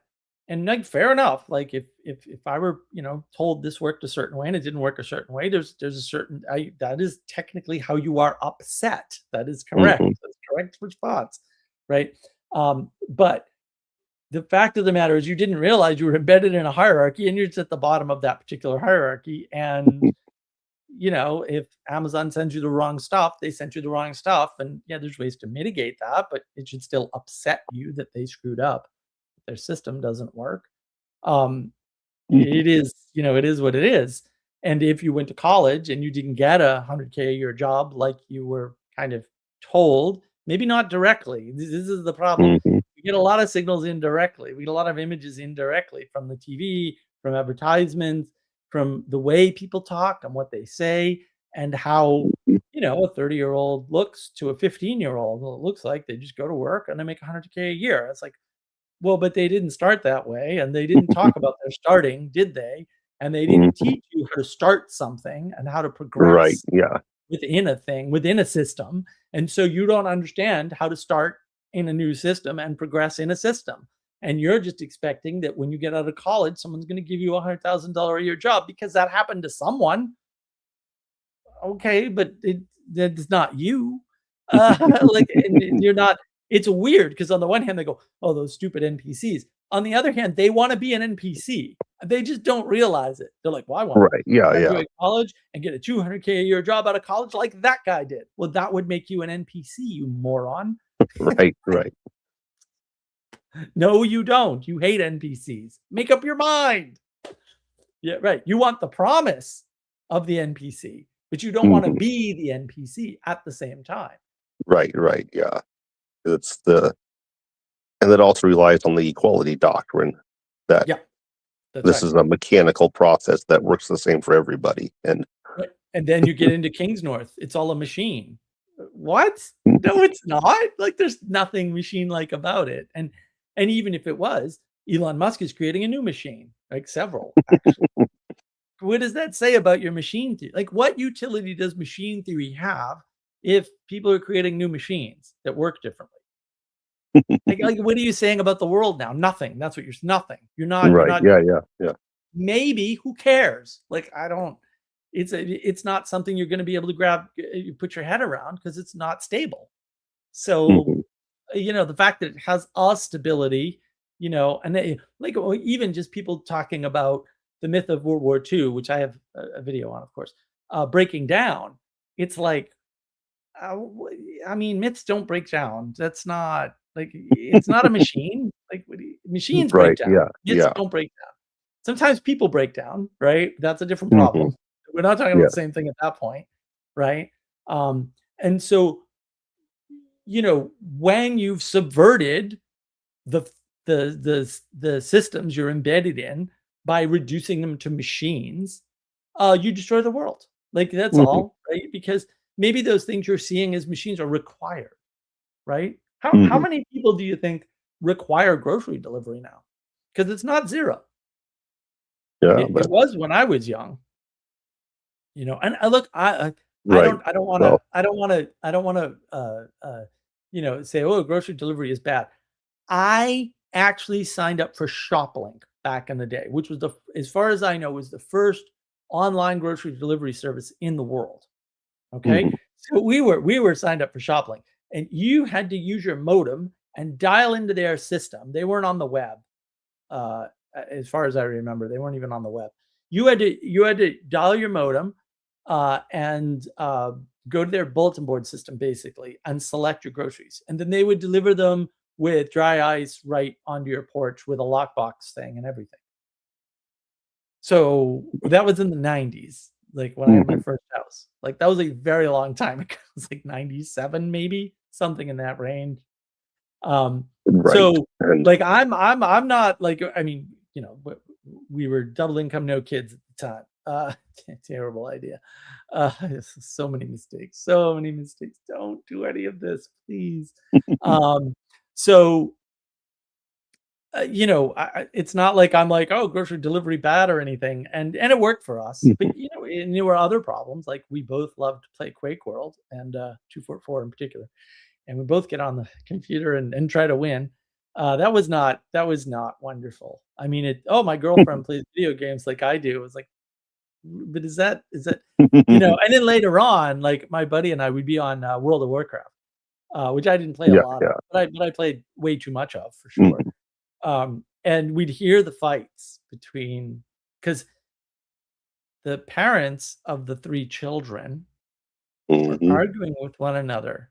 So one was downstairs and one was upstairs in the same house, playing the same video game, in the same map, on the same quest, in the same group, in the same guild as us. It was not pretty. And you could hear the Mhm. kids yelling in the background, Christopher. And I was like, Mhm. this is a disaster. This is a disaster. And that Yeah. was early 2000s, maybe mid 2000s, whenever World of Warcraft was just before it got really big. Right? So, and before that, Dark Ages of Camelot, which is a wonderful game, right? These things are not good. Video games subvert our view of the natural world. That's what Mhm. they do. And when you live in that subversion, you can't tell the natural world from the machine, and then you end up with King's North. And it's Mhm. like, oh, and I have a video on that. Like, what a disaster that is. Because you're not fixing a problem. Again, the minute you make the world a machine, you're multiplying the problems, not doing away with them. Yeah, yeah. Uh, and if you can understand a system, right, or better yet, a framework within a system, that's far more useful, right? And maybe you can understand a machine and see a machine or whatever, and that can give you some insight or whatever. But the chances are that you can't, or the degree to which you can is insufficient to actually, Mhm. be able to take action. But it's because you're living in the subversion of the video game, which subverts reality or nature, because this is the same thing, uh, at some level, right? Then you can't differentiate how to get around. And then when anything Mhm. changes, like suddenly we're, going to the moon again, and Mars is on the table, and Mhm. TED Talks became big. Then what do you do with that? Because when I was young, science was, I mean, I was a weirdo, man. I had a Mhm. subscription to Scientific American. No one Mhm. had a subscription to Scientific American, Christopher, no one. There's a handful of us. We loved it, right? Um, until they went after George Bush for something he didn't do, and then I said, "You guys are political," and I canceled my subscription immediately and never read Right. it again, ever. Right, because I saw that train wreck coming, and boy, was I right. It took another 10 or 15 years before it became obvious to everybody else, but, like, I saw it immediately because I'm Mhm. embedded in reality, and then you can see the patterns better, and you can go, "Oh, this is not merely symbolic of some temporary political engagement that the editors at the magazine are engaged in. This is a fundamental shift in what's happening in the scientific community as such." And that was because of the framing of what they were talking about funding. And they were making a bunch of Mhm. lying statements about just complete lies about the funding. It's like, guys, this stuff is online. You can go look it up. Okay. Like you could look up the fact that that is not what the bill said. That's not what got passed. That's not what happened. Um, and so they were lying. And even in their article, you could tell they were lying if you were careful. Most people can't do that though, because they're looking for the video game version of how things work. Mhm. And so they miss the fact that Paul Krugman has never told the truth once in writing in the New York Times. Not once, ever, ever, up to and including like, I mean, even Tim Pool caught this, which I thought was great on Tim Pool's part, right? Posts the graphic, right, which references the study, tells you the conclusion is actually the opposite of the conclusion from the study. Mhm. Right. Yeah. Which was obvious from the graphic, by the way, and everybody just buys into it. And I'm like, why are we allowing, I just go Edward Toohey from Ayn Rand. And just like bang, right in my mind. This guy is like he's a caricature of an Ayn Rand character, which is already, well, some people say a caricature. It's not a caricature. Ayn Rand was writing a biography at some level. Like Toohey was real, and Krugman is him. I'm sorry, but like it just is what it is. Like these people are lying scumbags and they're little snakes, and they're out there and Mhm. they're allowed to transmit their snaky ideas. Now everyone has to eat the damn apple because we're all living in a freaking subverted video game instead of actual reality. So Mhm. yeah, that's all right. I'm done with my soapbox, Christopher. Sorry. Right on. Yes. You triggered me. You knew that would happen though, so you get nothing. You get no points. Yeah. Well, I'm also thinking about, we mentioned the difference between the continental Europe, the UK, and the US. Yeah. And then the problem gets even worse if you consider like the Middle East and Yeah. China and any of these other places that are also different things. Where, Right. With different ways of different systems and different ways of understanding governance. Right. And so yeah. just to differentiate in case everybody doesn't already know, in which case you need to just watch all my videos and you'll see this theme come up again and again. Continental Europeans, it's top-down power from above, period, end of statement, or top-down control from above is probably a better way to say it. Mhm. Um, through force or threat of force. That's the whole system. It doesn't operate that way, right? But that's the fundamental, we'll call it philosophical theory or something behind it. I hate that word. Um, Continental philosophy is a real thing, and it's based on that principle. Period. End of statement. Mhm. Yeah, It yeah. doesn't. It actually gets implemented bottom up as well as top down. Fair enough. Uh, the UK is not that. The UK is more equality based, right? And Mhm. so their system is very much, once the Magna Carta is written, is very much based on this idea that the power is an equal power sharing. Right. Initially, though, not Mhm. between the plebs and the king, between the Right, nobles and the yeah, king, yeah. which is Well, that actually was really important. that was a thing I looked that up the other day. The Magna Carta was a basically a plan drawn up by the Bishop of Canterbury at the time, keep the king and the noblemen from fighting with each other. Right. Right. And it was actually like annulled by the Pope at the time because it was Yeah, it's ecumenism. It's yeah. it's the original ecumenism. Yeah. And, applied to government or governance, which is ridiculous. In Mhm. the United States, it's explicit, right? So they do this trick, which you know, I don't I go back and forth, right? Some days I wake up and I go, "This trick is fine," and some days I wake up and I go, "This trick is destroying the world," and I can't decide which. Like, I'm very much up in the air on this. I'd love to have discussions with, like, Jonathan Peugeot or maybe Michu, although I don't think Michu would talk about it, or anybody really Mhm. about this because it's really hard. Like, we just go, "Look, God imbued all this stuff to you already, and now the government is required to honor that." And I'm like, on the one hand, I'm like, that's brilliant. Like that's really clever, Mhm. right?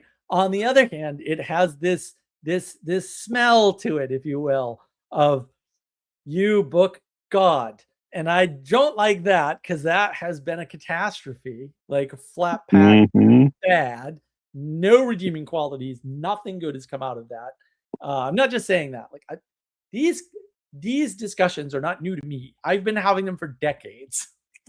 I get Hmm. that the internet finally came around to my way of seeing the world or whatever, but Well, also also with I'm an expert in this stuff. This is not, there's no you can ask away, and the excuses for the goodness of the Protestant Reformation are so lame and so easily defeated mhm. that it's kind of time. Like it's time to just let go of that, and it's Well, okay. Like we can fix this if we work together, but also we have to admit the old thing is not going to be made better, right? It right. needs to Well, be dead. there's also this thing within that Protestant thing looks like it works really well because the U.S. has been here for 250 years, Right. Yeah. and That's the problem. Yeah.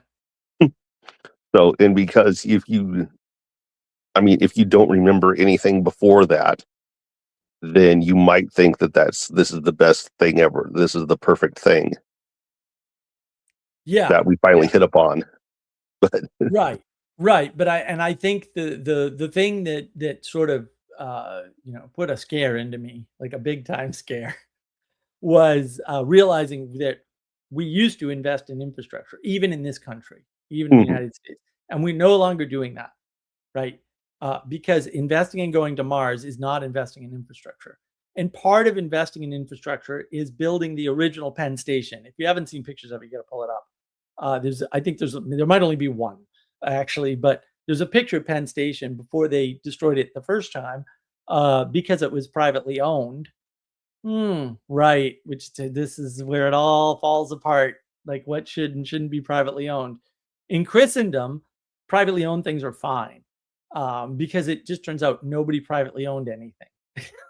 It's because they didn't have capitalism. Actually, it's the ownership problem of capitalism. It's not capitalism; it's ownership that's the issue. So the original Penn Station was absolutely gorgeous. And the people somehow back then had the sense that tearing it down was a crime, like an actual crime, right? And so it's because they tear down Penn Station. It's because the guy who builds the original subway system in Boston, which is the first successful subway system in the world, by the way. Can you tell I'm from Boston? I don't know. Because he wanted to raise rates, and people were like, "No, you can't do that." And it's only the wealthy doing this. But it's not everybody. Everybody else. I mean, in the case of Penn Station, actually, I think more of the plebs cared, um, but not the super poor people because they didn't.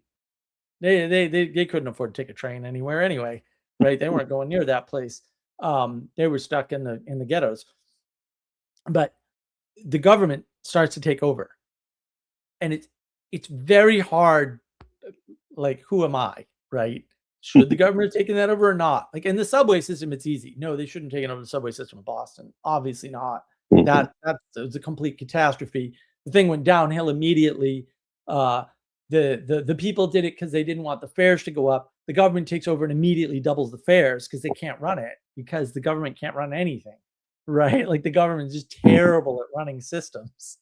So, but there are some systems you have to run at a loss. Well, the government, that's what the government is there for. Like the government is there mhm, to run things at a loss, right? And so if if you should be able to sue someone because they wronged you, but you can't afford to do it because it isn't economically feasible, I actually think the government should do it for you. Like that's actually a belief that I have. And I have a lot of evidence backing up that that's the way it used to work anyway.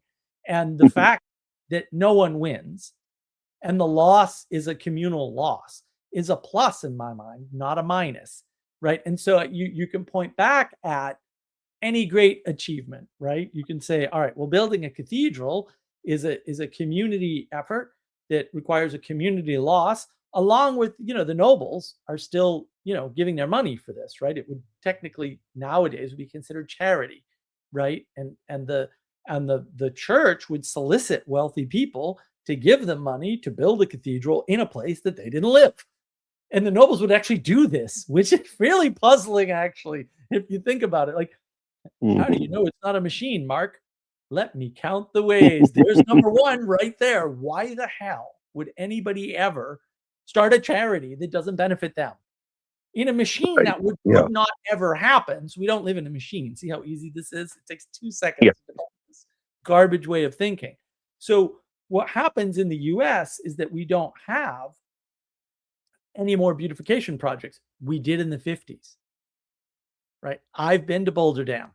Amazing, right? It's gorgeous. I mean, there's all kinds of things that are done just for beauty. They're not utilitarian. And the thing is, Mhm. Christopher, it is unimaginably pointless to put beauty in that place because it is so far from human beings. Like, actually, there are no humans anywhere near that place in any freaking direction. Like, they're not there. So, why do we have this beautiful thing that people can maybe drive past, not in great numbers when it was built?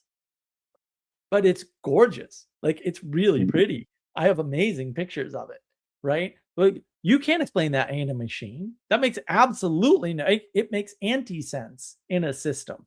Like, Yes, why yes. would there be beauty there in the middle of the desert on some Mhm. stupid road where back then you had alternate ways too, but like, yeah, sure, it's a main road because it goes over the Colorado River or whatever, but like, where are you going? To Vegas back then? There was hardly a Vegas. In fact, I think there wasn't a Vegas. Right? You needed the dam before the Vegas. Uh, wow, how far away is the next city then? I don't know, man. Mhm. It's pretty damn far away. I'll tell you that much. Because we went from Vegas, so and we went through like we went all the way down into Arizona and stuff. So like deep into Arizona, down to Sedona. So it's like, what is this? Like, why is this pretty? I don't understand, right?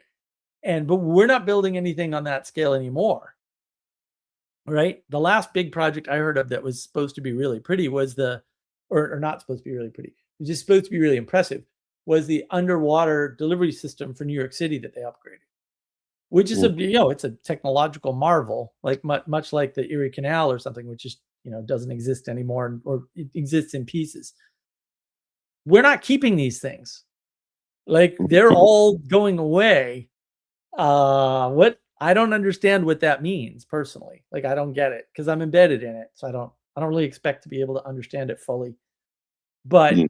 what does that mean for the viability of the system of the United States? What does that mean for the people embedded in it? And then when the mythos that holds it together or has been holding it together since the start of the Great War fails, what does that mean? Because if you look at it in terms of power, which is a dumb frame, I do have a definition of power that actually makes sense, by the way. You can see that on navigating patterns, obviously. Um, but if you look at it in terms of power, the United States rises in power when the British Empire falls. And I just saw this on Twitter today. Enough people have finally figured it out. Oh, Donald Trump is completing that process. Yes, he is. Because there were a bunch of things that, almost nobody understood, right? Except elites, because elites don't go away. The hierarchy is older than trees. You're not getting rid of it. Mhm. If you think you got rid of it, it's just hidden from you. That's all that happened, right? They were running an insurance scam, uh, right, with the Strait of Hormuz. And now that scam is at an end, and the global control of all the canals is now us. And screw you. Sorry. Yeah. Well, it used to be Well, England yeah, and yeah. France, and now it's Mhm. not. It's us. Maybe we don't have all of them, but we've got enough of them in the waterways that no matter what happens globally, because there's going to be a war in Europe soon, right? I mean, there are already two, but like, there's going to be more. Like, it's not gonna be the two. There's going to be another. The Great War is not over, right? Act 3 is coming. There's no question about that. The question is whether or not we'll be smart enough to not get involved this time and let it play out. I still firmly Right, yeah, believe, and well, I might be wrong about that because what do I know? But like, I'm a firm believer in we should just pluck all our troops out of mainland Europe for sure. Like, anything that's not protecting a canal or a dam, that is important to indirectly, not directly, indirectly benefit us. we should pull those troops Right. tomorrow, But like immediately. Last week, last year, 2 years ago would be great. That's still my belief because um, the European system was already subverted by Monty Python. To your earlier point, and what's happened as a result is Europe has been in collapse ever since. And their attempt at creating a quote European Union, which is a very poor copy of what they thought the United States was, failed, and will continue to fail. And it was already on life support because ultimately, although Germany was a contributor, if you remove the military money coming from the US into Germany, Germany wouldn't be a contributor. They would also be at the behest of France. And so when you look at it in a time frame of hundreds of years in which power is in control, we're now in control. We're now consolidating our control fully. Probably, I don't know this. I don't know these people anymore. I used to have access when I lived in Boston. I had access to people. I could, I could talk to elites. It wasn't a big deal. They all loved me too because I could talk their language basically. Um, but I suspect the elites know full well there's going to be a war in Europe, and we just need to secure everything because England can't. I think that's the play. I'm not 100% sure. It's very hard to tell.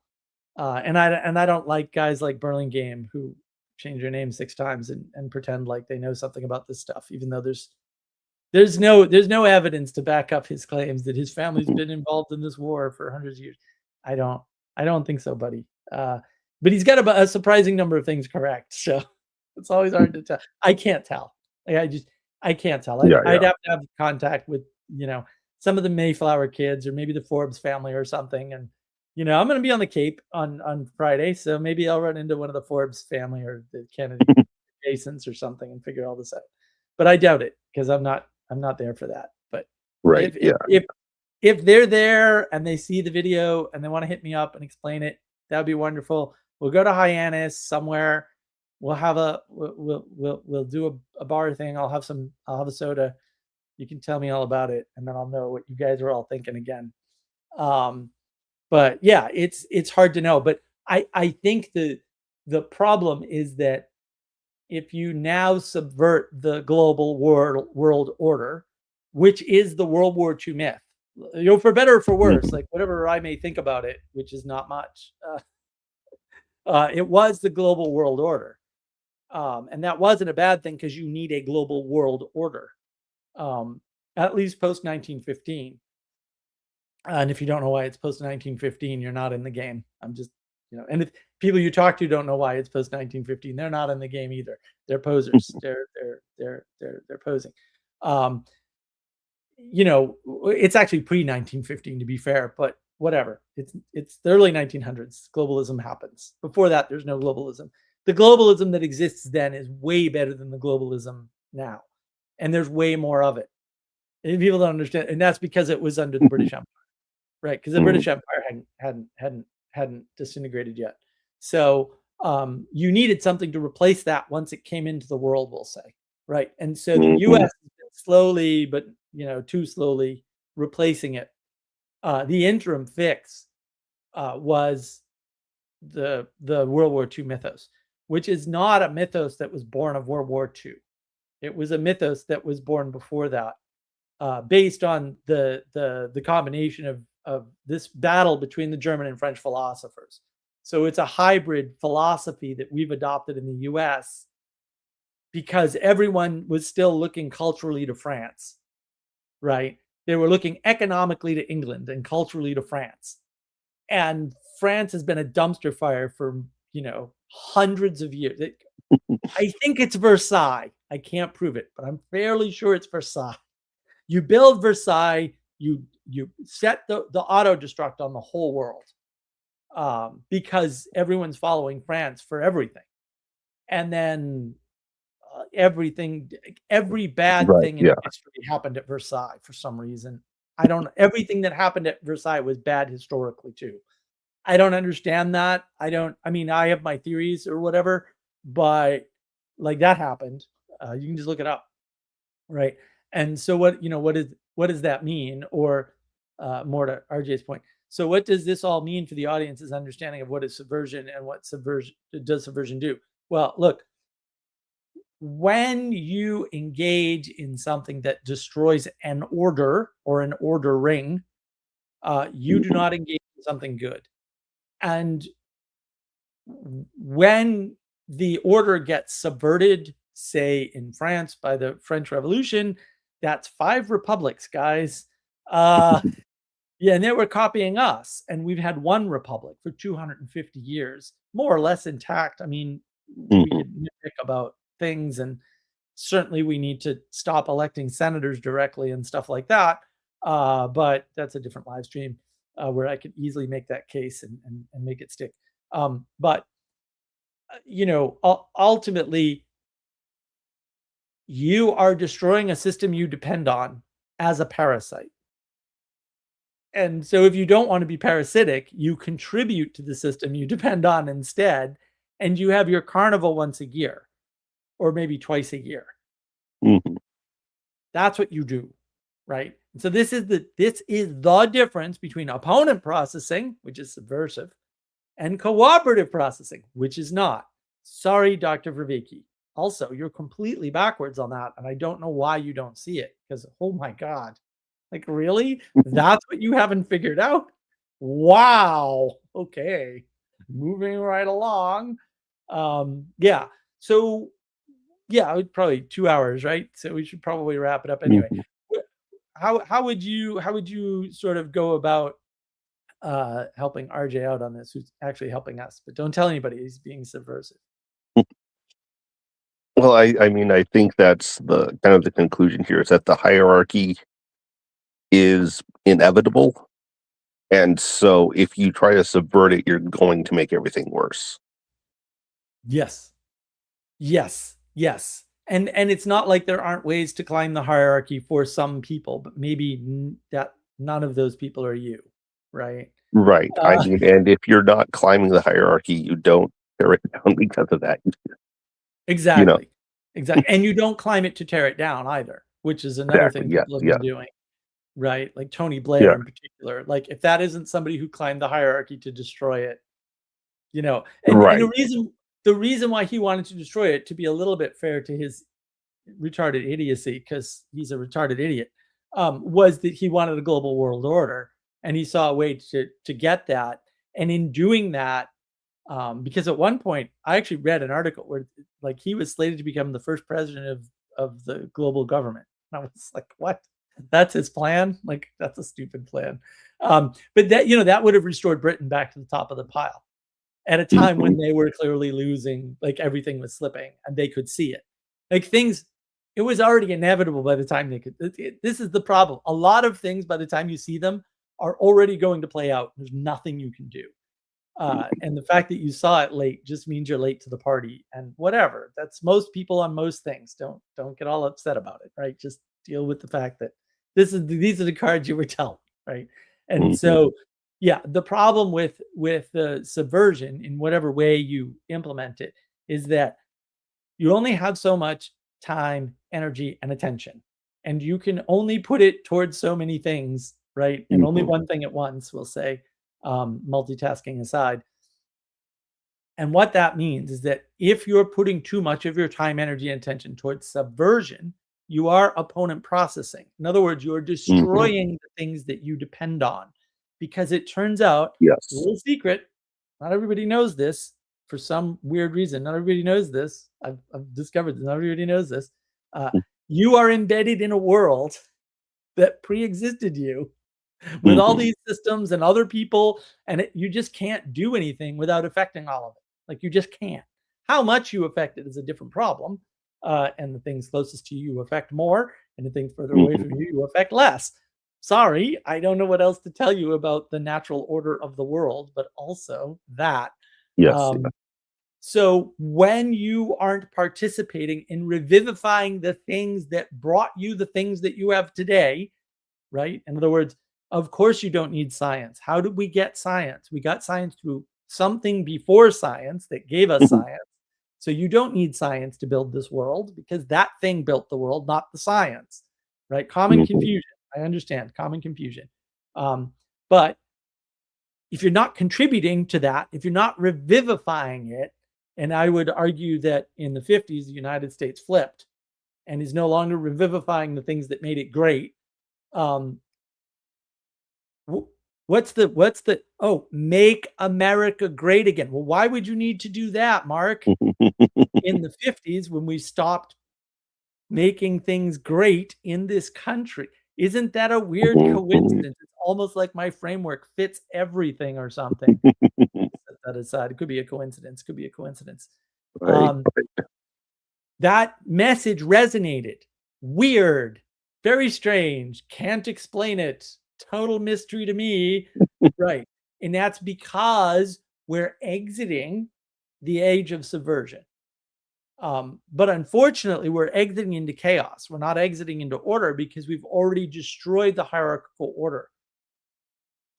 And that's really the problem. So the implication is the death of the myth of World War II is not good news. It's not even good news ultimately necessarily. I don't know where people, like some people are just evangelical and hopeful, right? Like the old order is going to die and God's going to turn it to good. It's like, well, maybe, but in the meantime, how many end up in hell? How's that for a question? As the result. Oh, we didn't think about that. We were just thinking about ourselves. Yeah, that's what you were doing. That's exactly what you were doing. You don't care about other people. You're like, oh, who cares if the myth gets subverted, or how it gets subverted, or whatever. I would say both are important. What Well, are also, what are you going to do to revivify whatever the results of that myth were? Because we can't. The World War II consensus is the result of the myth of World War II. Right? So that's what you sort of have to understand. Yeah, I mean, well, there's the idea that, God will eventually work all this for good, which, sure, but it won't necessarily happen on the time scale that you get to see that, Right. And so, it doesn't mean that you're not going to hell in the meantime and yeah, staying yeah. there. So why is this relevant?